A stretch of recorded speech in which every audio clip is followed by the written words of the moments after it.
कक्षा 11 इतिहास का दूसरा अध्याय और उसका अंतिम अंश लेकर मैं डॉक्टर अब्दुल हमीद, प्रवक्ता Kamlapati Tripathi boys inter college, आप सभी बच्चों के समक्ष एक बार फिर से उपस्थित हूँ। बच्चों, मेसोपोटामिया की महान सभ्यता के संदर्भ में आपने अब तक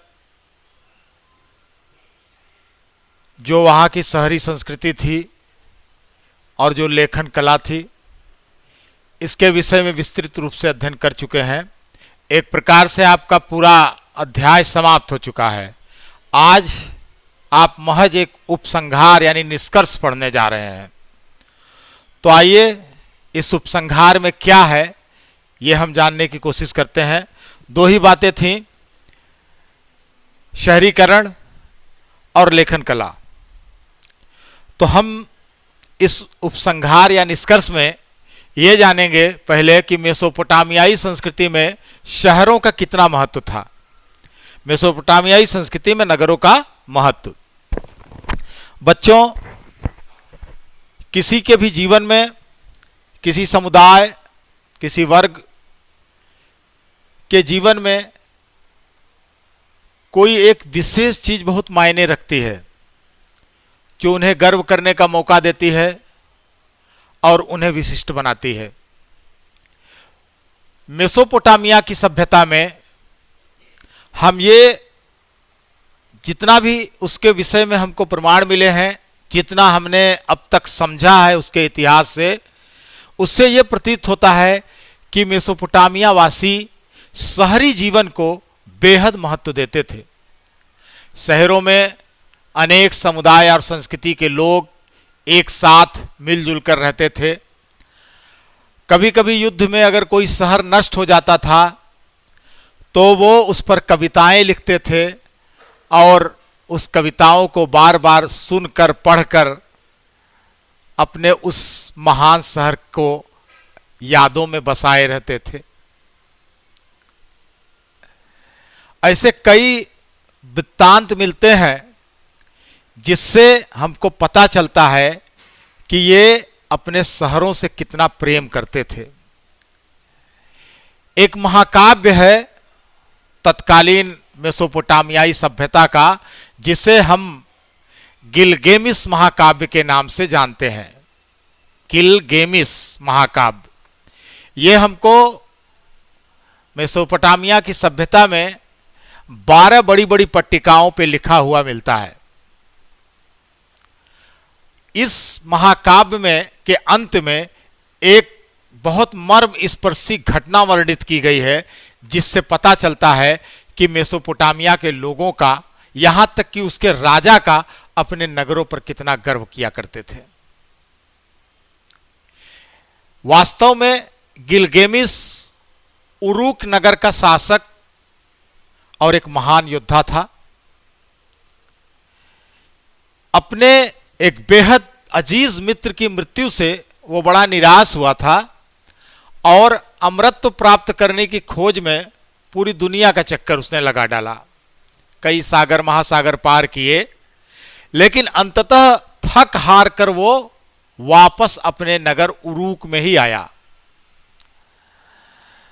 बेचैन था, लेकिन उरूक नगर तक पहुंचते ही उसे असीम सांत्वना प्राप्त हुई। ये उसकी अपने नगर के प्रति जो लगाव था वो दर्शाता है। जब वो वापस लौटा तो उरूक नगर की जो महान चहारदीवारी थी, मैंने आपको बताया था उरूक नगर का वर्णन करते समय कि पूरा नगर एक विशाल प्राचीर से घिरा हुआ था। तो उस प्राचीर और उसकी नींव की ईंटों को देखकर वो महान राजा भाव विभोर हो उठा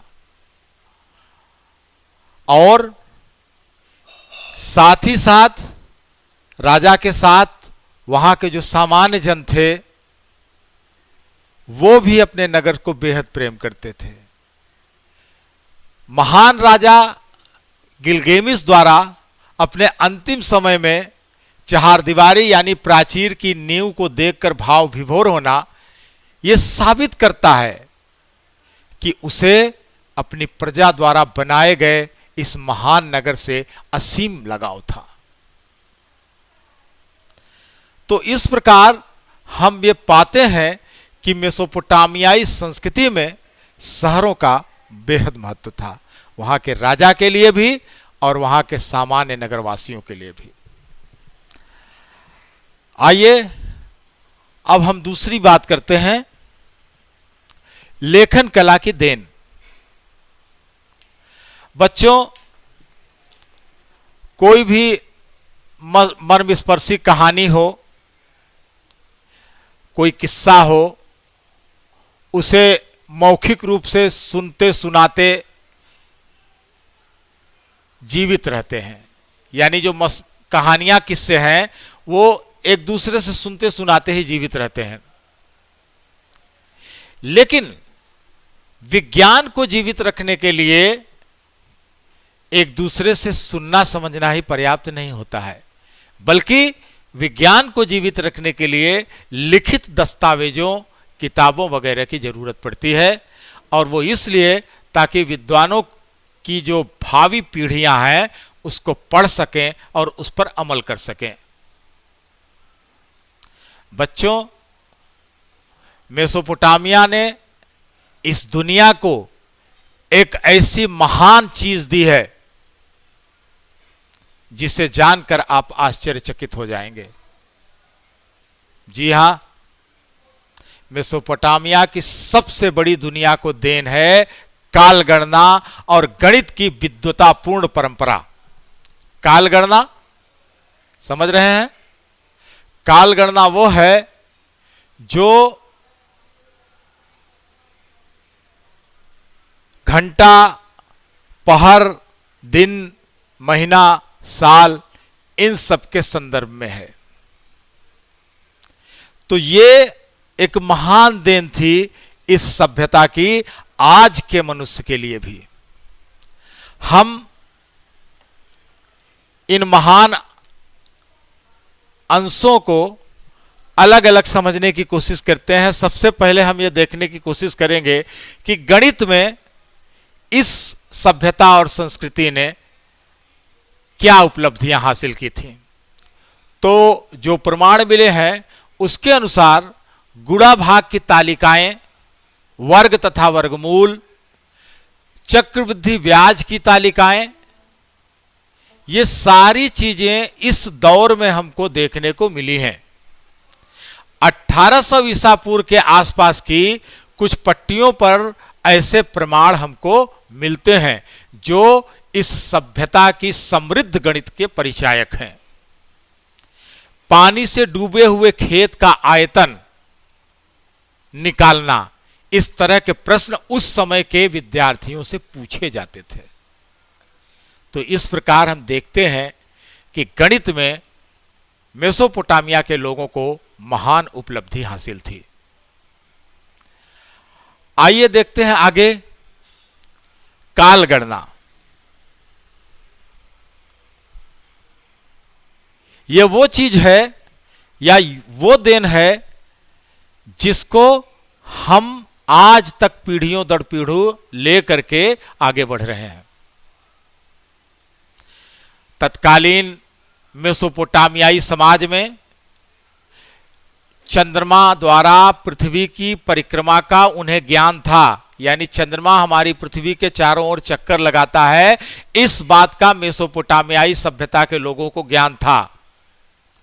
उन्होंने पूरे वर्ष को 12 महीनों में बांट रखा था, एक माह को 4 हफ्ते में बांट रखा था, एक दिन में 24 घंटे व 1 घंटे का 60 मिनट, जो आज भी हमारे जीवन का हिस्सा है, ये हमें मेसोपोटामिया वासियों से मिला है। समय का ये जो उपरोक्त काल गणना का विभाजन है, ये सिकंदर महान के उत्तराधिकारियों ने सबसे पहले अपनाया। जब सिकंदर ने आक्रमण करके वहां के भूभागों को जीत लिया था, वहां से वह रोम पहुंचा, फिर रोम से इस्लामी दुनिया में प्रविष्ट हुआ और अंततः मध्ययुगीन यूरोप में पहुंचा और आज ये व्यवस्था सारी दुनिया में हम देखते हैं। तो इस प्रकार हम कह सकते हैं कि काल गणना के क्षेत्र में इनकी महान उपलब्धियां थी। और अब अंत में हम इनके खगोल शास्त्र के उपलब्धियों को भी जानने की कोशिश करते हैं। तो बताऊं मैं आपको बच्चों, चंद्र ग्रहण, सूर्य ग्रहण, इस प्रकार की जो घटनाएं होती हैं उनका ये हिसाब किताब रखा करते थे। यानी चंद्र ग्रहण या सूर्य ग्रहण किस वर्ष, किस माह, किस दिन हुआ, इसकी जानकारी को आगे की पीढ़ियों तक बताने के लिए ये इनका लिखित हिसाब रखते थे। रात को जो तारे दिखते हैं, जो तारामंडल है, उसकी स्थिति पर नजर और हिसाब किताब रखने की भी जानकारी इनके पास थी। तो जो ये उपरोक्त सारी उपलब्धियां हैं वो आप बता सकते हैं कैसे संभव हुई, चाहे वो गणित के क्षेत्र में, चाहे काल गणना के क्षेत्र में, चाहे खगोल विज्ञान के क्षेत्र में। ये जितनी भी उपलब्धियां आपने इस उपसंहार में, इस निष्कर्ष में जानी, यहां तक कि पूरा पाठ पढ़ के आपने जानी, आप समझ गए होंगे कि ये समस्त उपलब्धियां लेखन कला से संभव हुई। अगर लेखन कला का प्रादुर्भाव और विकास इस सभ्यता में न हुआ होता तो ये उपलब्धियां किसी काम की नहीं थी। छात्रों द्वारा पुरानी लिखित पट्टियों को पढ़ने, उनकी नकल करने से ये परिपाटी यानी ये परंपरा, ये उपलब्धियां आगे भी जीवित रहीं और अगली पीढ़ियों तक स्थानांतरित हुई। इस सभ्यता के प्रतिभा संपन्न लेखकों ने अपने पूर्वजों की बौद्धिक उपलब्धियों को मिटने नहीं दिया और आज यही कारण है कि मेसोपोटामिया की सभ्यता अपनी लेखन कला के लिए पूरी दुनिया में जानी और मानी जाती है। इसी उपसंहार के साथ आपका दूसरा लेसन समाप्त हुआ। बहुत लंबा चला, लेकिन मुझे उम्मीद है कि आपने इसको बहुत ही ध्यान से पढ़ा और समझा होगा। सारी बातें आपको समझ में आ गई होंगी। अब हम अगले लेसन यानी तीसरे अध्याय के साथ आपसे अगले वीडियो लेक्चर में फिर मिलेंगे। आज के लिए इतना ही। धन्यवाद।